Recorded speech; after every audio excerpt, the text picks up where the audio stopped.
once again, of course, thank you so much for everyone who started to join us so far. We're going to go over customer retention, branding after purchase, so forth. But first, we can kick it off with we'll kind of introduce ourselves and explain to you guys a little bit who we are. So, Cody, I'd be happy if you guys would start it off. Yeah, for sure. Thanks again, everyone. My name is Cody Dearm, and I'm here at ShipStation in Austin, Texas. I've been here about 5 years or so. I head up the account management team. So my team's really fortunate. We get to work with thousands of businesses every day, anywhere from entrepreneurs to enterprise businesses, help them really refine their e-commerce practices, especially on the shipping side of things. So it gives us a really cool front row seat to all of these growing businesses, hopefully help them along the way, make their lives a little bit easier. Nobody's that excited to spend time shipping, so we try and cut that time down, let them focus on the parts of their business that they are excited about. Perfect. Beautiful. Andrew Maff. I put Andrew Maff because last name's too long. It'll never fit on these slides. I'm Director of Marketing and Operations here at Seller's Choice. We are a full-service digital marketing company for e-commerce sellers. We work with sellers of all different sizes. Me personally, I've been in the marketing industry for a little over a decade now, so I just love doing this kind of stuff. So this is always some of my fun times when we get to nerd out a little bit here, so I'm going to do it with Cody today. So let's kind of go over a little bit, obviously, standard webinar stuff. We're going to have a Q&A towards the end. Of course, I like to make this as interactive as possible, so as we're going, please feel free to send over any questions while we're doing this. Happy to kind of let people kind of interject here and go over some stuff. And then, of course, for attending, we wanted to thank you guys. So Cody and I have a couple extra free things we wanted to give you. So of course, make sure you guys stick out through the end.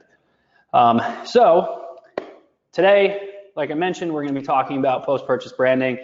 So everything to keep the customer with you after you've purchased. Of course, we'll go over extending the lifetime value of your customer, building an audience, differentiating from other sellers, providing an experience, providing extra value. We're going to go all over that fun stuff. So you're in the right place if that's what you're looking to learn today. So I will kick us off here. So one of the first things, so we'll go through the process. What we've really started to learn here at Seller's Choice is that a lot of sellers like to focus on the process of getting the sale, and then once they get the sale, they're happy and it's done. Well, that doesn't really help you too much with extending the lifetime value of your customer and being able to keep them with you longer. So this is usually, I wanted to start with this because this tends to be one of the first things that every time I pitch this idea, everyone kind of turns their heads like, why am I running ads to someone who's already purchased with me? One of the best ads we've ever had that we've run for sellers in the past is actually a thank you ad. It's not asking them to do anything except like the page. It's just simply community building. And the benefit here is you can customize those ads as like a thank you note, or in some cases we've done videos directly from the owner of the business or anything like that to actually thank the customer for purchasing. It really increases the engagement, and of course it grows your followers on social media, which is now allowing you to keep that customer longer and keep your brand in front of them longer as you're posting content and so forth. Of course, we also have the UGC. So for those of you who don't know, user generated content. So this is something where, hey, thanks for purchasing with us. We're looking for the month of January, the best person who can use our product in a funny way. Take a picture and comment below and let us know what you think. Then you're getting a ton of extra content from your customers. You're getting a post that is engaging, and you're keeping that customer involved with your brand after they've made that purchase.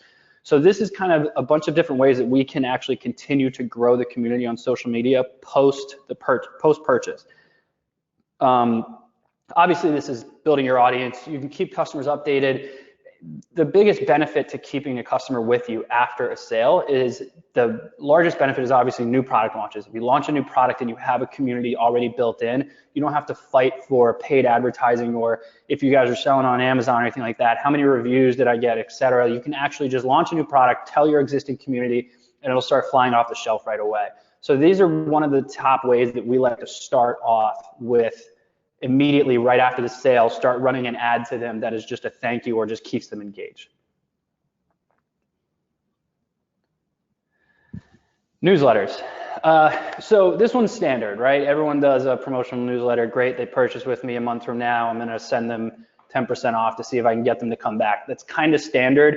And email, although it's not dead, and email tends to be one of the top KPIs that we try to focus on, sending promotional newsletters, people get them all the time. They're expecting that kind of stuff. That stuff doesn't really do too much. If it happens to show up at the right time, great. If not, then you have the benefit of other things. So what if I purchase with you and all of a sudden every week I'm now getting an email for a recipe or a fun joke or 10 ways that someone used your product differently than what you've previously advertised, or hey, we have an update coming out, or anything like that. Anything that you can provide to a customer after they've purchased with a little bit extra value is what gets that word of mouth going. So if someone is to purchase with you and then all of a sudden they got a little bit extra, that's when they start to talk. That's why when you do these boxes, or when you put some extra samples into the package, or if you provide them with a little bit extra, that's when they start to talk. The other side of things too is you can partner with other companies and offer discounts to other stuff. So Dollar Shave Club does stuff like this sometimes, where they will send out a discount code in their newsletter to a completely different company. It's relevant to their audience, but it's not anything that they're benefiting off of. And the only reason they're doing it is to provide that extra value to their existing customers, and it's keeping them going. It's keeping their open rates up, and I imagine it's probably also keeping their click rates up. So then we look at community builders, right? So I touched on social media a little bit, touched on email. Email is your actual community. Social media, as you start to build followers, is a great community as well. Problem with email is, as I mentioned, people start to get a lot of emails. They don't open them as much. Social media, we all know that the algorithms are getting harder and harder and showing to less and less people. So we want to see, okay, what are real direct ways that I can contact every single customer? So one of the things we've suggested to do is doing like exclusive groups. So a Facebook group, or if you're a B2B e-commerce seller, you're selling some kind of business product, you can do it on LinkedIn, or any way that you want to set it up, or even if you have a forum on your own website. Setting this kind of stuff up, it really starts to get your community together into the same place, but it makes contacting them a lot easier as well. So in some cases, I used us as an example. So when we start to work with someone, they get access to our Facebook group, which we still have gated so that it's only e-commerce sellers. We don't let any vendors in there, so they're not getting sold stuff. And if someone happens to slip through the cracks, we see it and they get deleted and then they get moved out of the group. So this is something that having that little extra area of community for your customers so that they can talk to each other is great, but then you're keeping them all in one place. So if you launch a new product, you're more likely to touch all of them and respond to all of them if they're in a Facebook group or in a LinkedIn group or anything like that. Chatbots, this is one I was really excited to talk about because this one's a newer thing. Some people are doing it, some people aren't. To me, I've finally started to kind of get a little bit more involved with it here. We're starting to do a lot. And what I've realized is that the metrics that you read about, where it's like, oh, you know, they're getting a 70, 80% read rate and a 20, 30% click rate. And people read that and go, there's no way that's happening. It actually is, which blew my mind. I thought they were false too. But we started to do them and saw ridiculous rates compared to email. And a lot of sellers don't realize it works just like email. You subscribe to a bot and then you can unsubscribe to a bot, just like you subscribe to a newsletter and you can unsubscribe from a newsletter. So we'll run post-purchase ads to say like, hey, get involved with the bot, and you can set up little keywords and stuff for them to trigger like, hey, thanks, or you can send order confirmations and things like that. But it's another area for people to subscribe, and you can immediately send them a push notification. Everyone's on their phones all the time. Everyone is always, you know, getting text messages and messaging each other, but they check their email whenever they feel like checking their email. And then there's so much garbage that they're just deleting a bunch of stuff. With chatbots, you're sending them a notification. You're almost forcing them to respond or at least to acknowledge the message. So it's something that we've definitely started to see is helping on the community builder.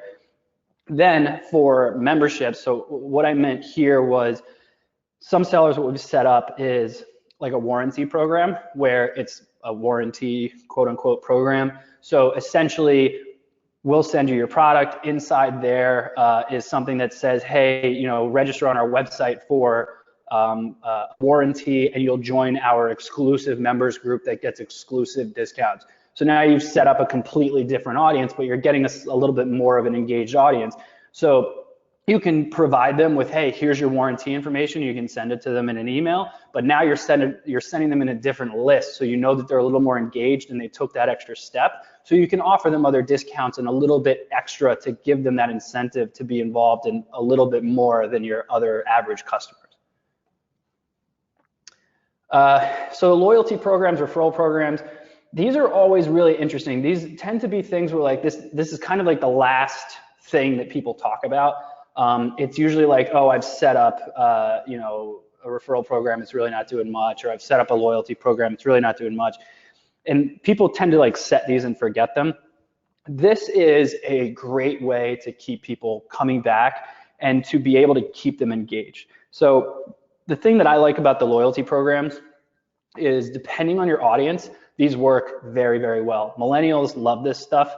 Something about being able to get extra points and being able to level up and become a gold member or a premium member or however you want to call it, it really starts to resonate with them and it starts to move a lot. So when we have a brand that's with a slightly younger audience, we always tend to do these. I use Dunkin' Donuts just because it's the one I always, even I get sucked into that one. So I use stuff like that all the time.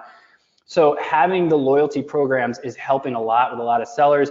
We've used different platforms. There's a bunch out there. There's Referral Candy. And then for Lead Dino and Get Ambassador and all these other ones, and there's a ton out there. They all work really well. It's definitely something that we've seen helps with continuing the process, because you can send them notifications of, hey, you're 15 points away from getting $20 off next time you shop or something like that. It really starts to get them to come back. And then of course the referral program, you're encouraging that word of mouth.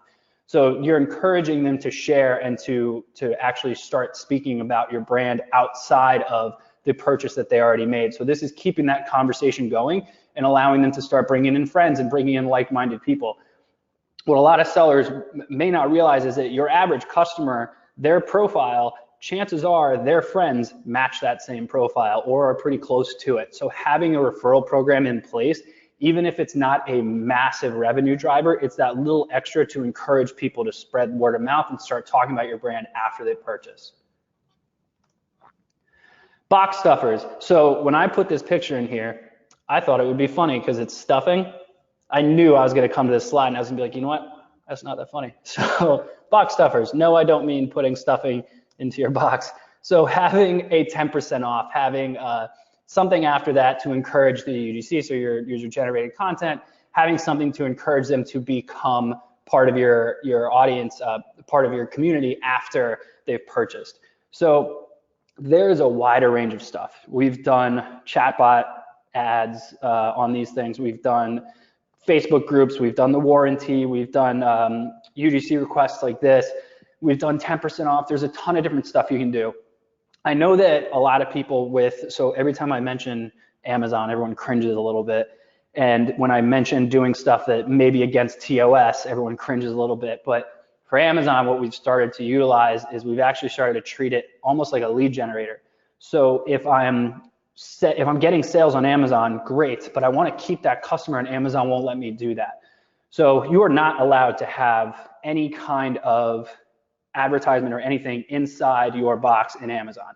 But if you have the product and then you have a box stuffer or anything inside your package, that is against Amazon TOS.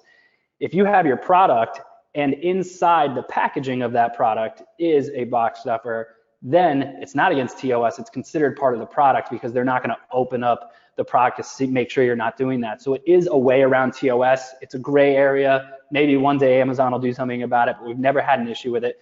So what we've done is we'll help sellers in the beginning stage when they're building a newer brand to drive traffic to Amazon and let those box stuffers drive people back to the site so that they can start to keep the customer and start to have them coming back. So we're actually using Amazon like a lead generator to get them to come back to the site and shop there. And then you have your packages itself, right? So I gave some credit to a company we've worked with before called Company Box. I love all their packaging, their concept's really cool. This is, if you have BarkBox or if you have, even if you've ever ordered anything from Amazon, you see that box and you go, oh, that's BarkBox, oh, that's Amazon. That's standard classic branding. So what I wanted to mention here is this is something that I've always said when something cool starts to happen, marketers will ruin it in 2 to 3 years. I'm sure this will happen too, where all of a sudden everyone's going to have branded boxes, and then we're going to have to find another way to stand out. But until then, you can still kind of be a first mover on this. So it's that little extra of having a box that stands out. I have an apartment. I live in an apartment building. Whenever I go into our mail room, it's this big old room with a ton of different boxes, and all of the ones that stand out aren't that standard brown UPS box. It's the one that is bright yellow or has a picture on it or anything like that. Company box, they had a bunch of stuff. We did a webinar with them a little while ago, and they kind of explained to me some of the things that people are doing. Some people stick to that same branding week. Every time you place an order, obviously for subscription boxes, this worked great. Some of them change it every month, and some of them actually use it as a contest. They've actually had a seller who sold, I want to say it was like children's school supplies or something like that. And what they did is they would have a contest every month where they would have kids submit pictures, and the winner would get put on the box. So every month they would change their boxes, but it would be like crayon drawings of something that a child put together, and it was really cool. It really resonated obviously with the audience, and it was awesome to just see like how many more people were just shopping with that because they thought the boxes were really cool. Obviously they're very social media friendly, they're visually appealing, which of course we always have those classic videos of when something new comes out, you have the unboxing, which I will let Cody talk on.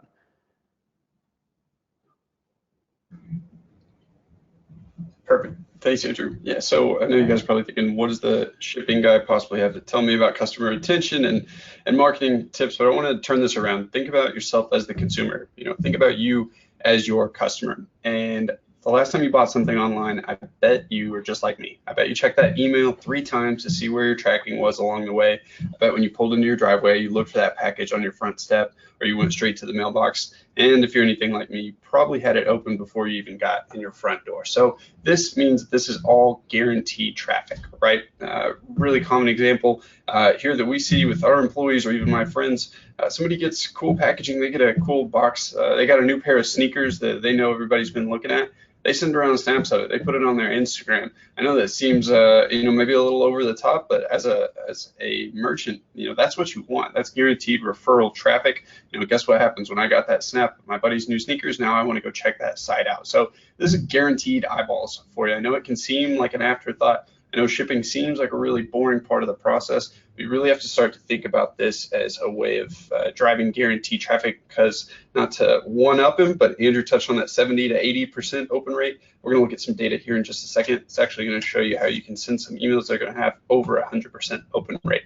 We'll take a look at that here in a second, and really easy ways to do a lot of this stuff too. So the example you see on the screen here, FedEx has a really cool e-com label. It's what you see here, where it actually folds out into a full-blown flyer for your company. So that's a really cool option. But short of that, you can even do little things like adding your logo to the actual shipping label itself. So it stops becoming such an anonymous process that was just sent out by some unnamed company. It really starts to become tailored to you. And over time, those small touch points, that really consistency of brand is going to add up, and it's going to drive repeat sales over the long run. So great point here. Couldn't agree more. And we'll move on to touch on a few other things that are going to tie in with everything that Andrew had to look at here. So this part is something I'm really passionate about. So I mentioned the over 100% open rate, right? We ran the data on this. On average, your customers are opening that tracking email that you send them more than once, up to 3 times actually. So when you send this email out, think of all the cool email campaigns, all the marketing strategies that you have. All of those are leading up to this point because people are going to click on this. So what we oftentimes see is that merchants, as they're growing, maybe shipping was a bit of an afterthought, and so their traditional tracking email goes out, says, hey, your order has shipped, here's your tracking information. Maybe they even do a really good job of personalizing that or having some message there, but then you click on that link, and what happens? A new tab in your browser opens up, takes them over to FedEx.com or UPS.com or USPS.com, which is fine. It gives the customer the information that they're looking for, but it really doesn't do anything for you. You really just threw away some guaranteed eyeballs here. So what we came up with is a process what we call branded tracking. So you just upload a logo, include links to your social media, and now when your customers click on that link, they're going to be taken to a page that looks like this. It gives them the same information as if they went directly to the carrier, but it's going to be much more advantageous for you, the merchant, right? So it's going to have your brand, again, consistent experience throughout this process. It's going to have links direct to your social media and website. Then it still gives the customer a great, maybe even an improved experience here. So they know where their shipment is along the way. They know when they can expect it. They can see exactly where things stand. But then along the way, as opposed to them just being sent to an archaic carrier website, they're getting exposed to your brand and linking back to your social media as well. This has been a really big driver of repeat sales for our merchants that we've seen put it in place. And with tools like ShipStation, this takes probably 30 seconds or so to set up. So really, really easy way, should be a no-brainer. Think about how you're leveraging this part of the process because that your customers are going to be engaging with this part, right? And then as part of that, again, you can think about this holistically as a customer experience as well. So you can also even take this one step further, provide an easy return policy on this as well. We'll look at a little bit more around how that can drive repeat sales over the long run. But big picture, just don't throw away this part of the process because it might be the stickiest of the entire ecosystem. You've done all of this work to drive the traffic to your site. You won the sale. You got the cart conversion. Now make sure that you're leveraging this because you worked hard to get to this point.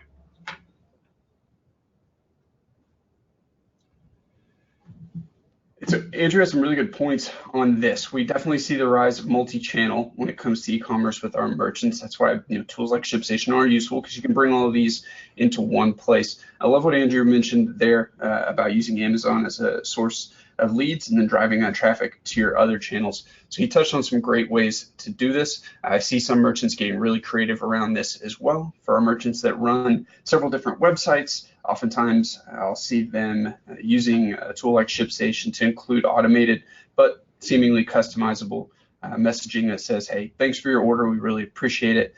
You're now eligible for the discount off your next purchase. Again, you can work these promotional strategies into the tracking itself so you know that people are going to see it.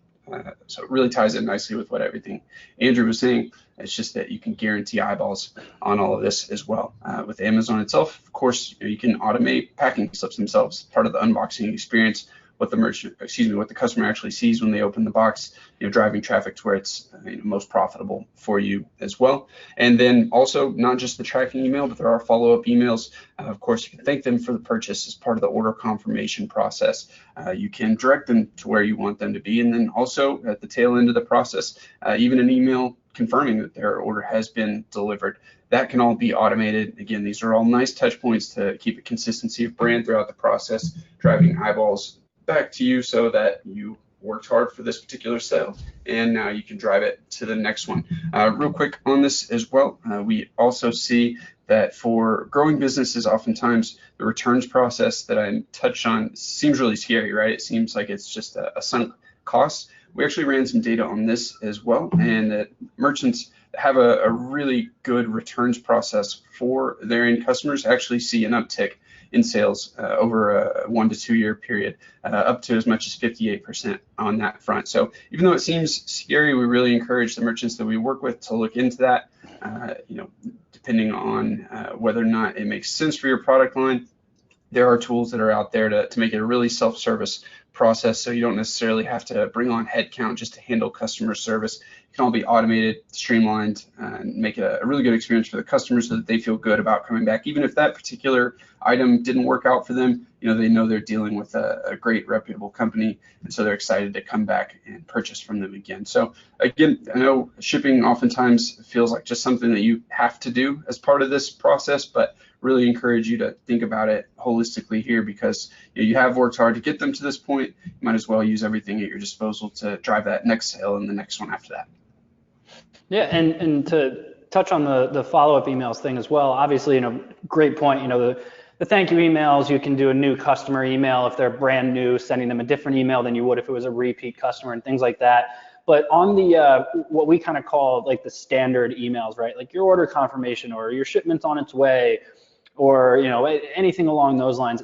I've seen those emails go viral more than I have others. And those are always like really, really well written, and they're like a story. It's not so much, hey, your order's on the way and here's a cool picture. It's more of a, so-and-so went and found out that you'd placed an order. So he came in the room and kicked in the door, and the door swung open. He said, we got an order. So we all ran around and gathered everything together. And it's like I've seen several of them where it's like almost like a paragraph, but it's a funny story about your order's on its way. So I've seen a lot of really cool branding where you can make those more commonly boring and standard emails really stand out and kind of give your brand much more of a voice. And those have always been the ones where you can share them a lot more. So you can fight for that more than 100% open rate because they're sharing it with all their friends, which again is kind of spreading out the word of mouth. So that was everything we were able to touch on. Cody, did you have anything else you wanted to touch on before I don't know if I went through that slide too fast for you or not. Sorry. Yeah, no, you nailed it. I was just going to piggyback on that last thing you said. I even see merchants successfully maybe drafting up, 2 or 3 different versions of their tracking emails and then automatically sending those based on maybe the product line or even the channel that the sale came through. So you can get really creative on a lot of these fronts without having to do much manual work at all. Yeah, that whole personalization side, like I know, if you're a seller with thousands and thousands of products, that can be a bit of a pain to do one for each individual product. But instead, think of it more on like a higher level of having like okay, maybe I'll just stick to a category. So if you ordered a shirt as opposed to pants, I'm going to rewrite the way this email is set up. Having that slight level of personalization, don't get too crazy with personalization because it does still kind of freak some people out. If you're like, hey, Mark, I see that you're in Atlanta at this zip code at this address. I see you in the bushes. Like, you don't want to do any of that. It's more of a, hey, I saw you order the pants. Thanks so much. If you have any questions, please let us know.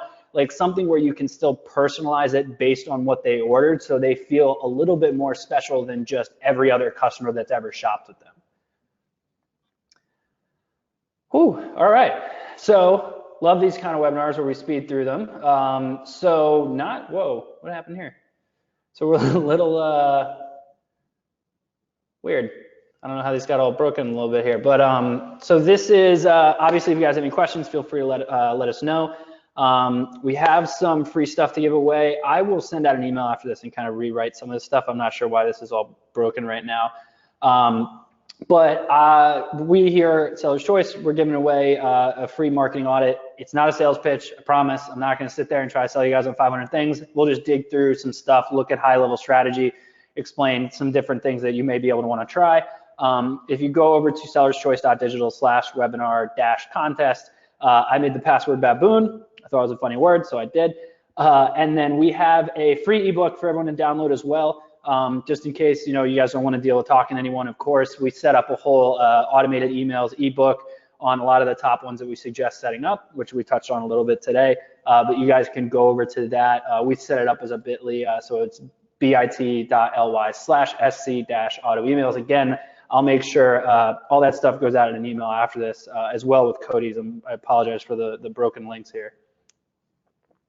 Yeah, no worries. And on the ShipStation side, I would just note that if you're spending more time on this entire process than you want to be, ShipStation.com, there'll be a link at the top to try it for free for a month. It just takes an email address, so feel free to check that out. My team can walk you through the entire process. Or if you already have a solution in place, or maybe you're actually even already using ShipStation, definitely encourage you to check out that ebook around branding your shipping. Our team's done a really good job of putting together all these resources. They'll spell it out much more clearly than I probably just did. But either way, definitely encourage you to check that part out, see how you can leverage the tail end of this process to hopefully start the whole cycle over again.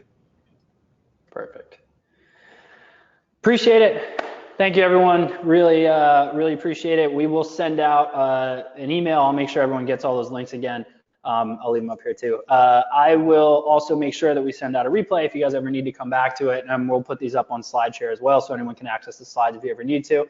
Of course, if you have any questions or comments or concerns, or if you loved the webinar, or even if you hated it, I'd love to hear from you guys, so you can reach out to me on social, or of course, my email is andrew@sellerschoice.digital.